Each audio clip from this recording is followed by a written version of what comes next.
Assalamualaikum warahmatullahi wabarakatuh. Kami dari kelompok 2 beranggotakan saya Belinda Jessica Ades, Saya Sheila Kirin Satriana Manik. Saya Noval Zakwan Prayogi. Saya Handayani Perdana Manulang. Saya Miranda Juliani. Di sini kami akan membahas salah satu contoh bentuk kelembagaan, yaitu kelompok tani Mustang. Selamat menyaksikan. Kelompok Tani Sayur Mustang merupakan salah satu kelompok tani yang berada di Kecamatan Marpoyan Damai, Kota Pekanbaru yang dibentuk sekaligus didirikan pada tanggal 18 Desember tahun 2000. Kelompok Tani Mustang memiliki jumlah anggota sebanyak 30 orang. Tujuan dibentuknya kelompok Tani Mustang ini adalah untuk meningkatkan ekonomi kerakyatan yang bergerak dalam bidang pertanian. Tujuan dari kelompok Tani Mustang diperkuat dengan adanya visi dari kelompok Tani Mustang, yaitu mewujudkan kemakmuran dan kesejahteraan bersama. Sedangkan misi dari kelompok Tani Mustang yaitu melakukan usaha tani bersama-sama yang dikelola secara profesional yang berorientasi pada peningkatan pendapatan. Adapun penamaan kelompok Tani Mustang berdasarkan unsur yang masih sangat kental dengan Angkatan Udara Republik Indonesia atau disingkat menjadi AURI, yaitu Mustang. Hal ini dikarenakan lahan yang digarap pada kelompok Tani Mustang adalah lahan kepemilikan Lanut AURI. Kelompok Tani Mustang memfokuskan pada penanaman tanaman sayur, mana hal ini karena adanya kerjasama antara perusahaan Singapura dengan Lanut dan Dinas Pertanian Kota Pekanbaru untuk menggarap lahan komoditi sayur sawi untuk diekspor. Namun petani-petani pada kelompok Tani Mustang kesulitan dalam menyanggupi syarat dan ketentuan yang telah ditetapkan oleh perusahaan Singapura, sehingga pada akhirnya petani pada kelompok Tani Mustang tidak lagi bekerja sama dengan Dinas Pertanian Kota Pekanbaru untuk program sayur sawi ekspor tersebut. Dengan tidak melakukan kegiatan ekspor sayur sejak tahun 2005, para petani sayur Mustang hanya membudidayakan sayuran untuk dijual di pasar lokal. Komoditi sayuran tersebut diantaranya sawi, kangkung, bayam, dan selada. Kelompok Tani Sayur Mustang didirikan pada 18 Desember tahun 2000 di Kecamatan Marpoyan Damai, Kota Pekanbaru. Pembentukan kelompok ini merupakan hasil kerjasama antara perusahaan asal Singapura, Lanut atau Landasan Udara Rosmin Nurjadin, dan Dinas Pertanian Kota Pekanbaru. Tujuan awalnya adalah mengembangkan pertanian sayur, khususnya sawi, untuk diekspor ke Singapura. Nama Mustang diambil dari unsur yang erat kaitannya dengan Angkatan Udara Republik Indonesia atau AURI, karena lahan yang digarap oleh kelompok ini merupakan lahan milik Lanut Rosmin Nurjadin. Lahan seluas kurang lebih 4,4 hektar tersebut dibagi menjadi 20 petakan, masing-masing dikelola oleh 1-2 petani. Meskipun awalnya difokuskan untuk ekspor, usaha ini menghadapi berbagai kendala seperti banyaknya kriteria ekspor yang sulit dipenuhi dan sering terjadi gagal panen. Akhirnya, sejak tahun 2005, kelompok ini beralih fokus ke pasar lokal dengan membudidayakan berbagai jenis sayuran seperti sawi, kangkung, bayam, dan selada. Seiring waktu, kelompok Tani Mustang mengalami perkembangan signifikan. Pada tahun 2015, kelompok ini berhasil meningkatkan pendapatan anggotanya dan mencapai keberhasilan dalam sektor pertanian lokal. Keberhasilan ini menunjukkan kegigihan dan adaptasi kelompok dalam menghadapi perubahan dan tantangan di sektor pertanian. Hingga saat ini, kelompok Tani Mustang terus berkembang dan mendapatkan pengakuan atas kontribusinya dalam sektor pertanian di Pekanbaru.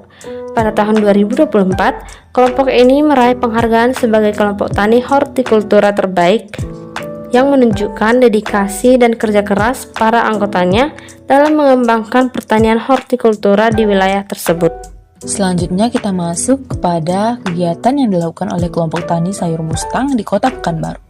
Nah, kelompok tani ini merupakan salah satu kelompok tani yang aktif dan produktif dalam bidang hortikultura, khususnya budidaya sayuran. Berikut ini beberapa kegiatan utama dan cukup rutin yang dilakukan oleh kelompok tani sayur Mustang. Yang pertama, budidaya sayuran polikultur. Kelompok tani ini menerapkan sistem budidaya polikultur, yaitu menanam berbagai jenis sayuran dalam satu lahan secara bergiliran. Jenis sayuran yang dibudidayakan meliputi sawi, bayam, kangkung, selada, pakcoy, jagung, dan singkong roti. Metode ini bertujuan untuk memaksimalkan hasil panen dan mengurangi resiko kegagalan tanaman akibat hama atau penyakit tertentu. Yang kedua, pengelolaan lahan pertanian. Nah, kelompok ini mengelola lahan pertanian seluas kurang lebih 4,4 hektar yang merupakan milik Lanun Rusmin Nurjati. Lahan tersebut dibagi menjadi beberapa petakan yang dikelola oleh anggota kelompok. Setiap kelompok bertanggung jawab atas petakan lahannya sendiri, namun tetap berkoordinasi dalam hal penggunaan alat, pembelian bibit, dan pemasaran hasil panen. Yang ketiga, pelatihan dan penyuluhan pertanian.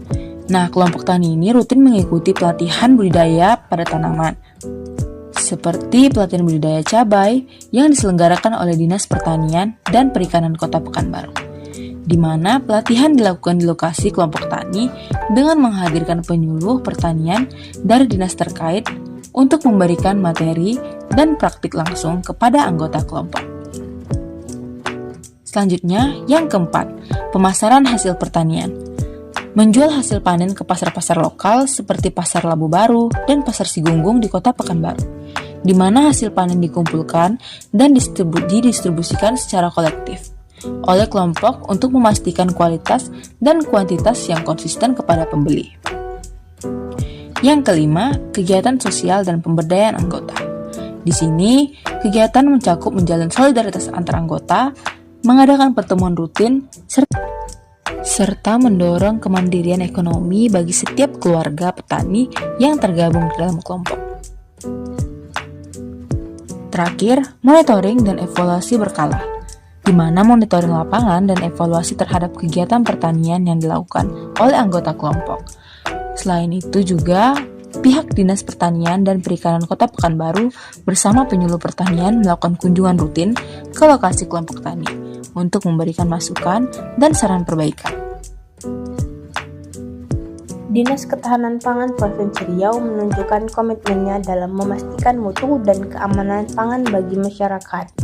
Pada tanggal 11 Oktober 2021, tim dari Dinas Ketahanan Pangan bersama pihak terkait melaksanakan kegiatan pengambilan sampel di perkebunan Mustang Lanut Rusmin Nurjati, Pekanbaru. Sampel yang diambil berupa jagung dan bayam Malaysia yang diajukan untuk mendapatkan sertifikasi Prima 3 sebagai jaminan mutu dan keamanan produk. Kegiatan ini merupakan bagian dari pengawasan produk pangan segar serta proses pemberian sertifikasi dari Dinas Pangan dan Hortikultura Provinsi Riau.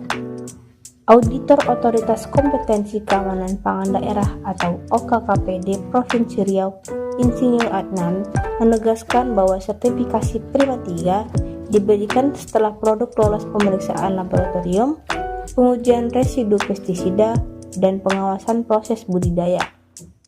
Penggunaan pestisida memang diperbolehkan, tetapi harus sesuai dosis yang direkomendasikan dan diawasi ketat agar tidak melebihi ambang batas aman. Proses sertifikasi tidak hanya mencakup produk, tetapi juga lahan pertanian yang harus terdaftar di Dinas Pertanian Provinsi.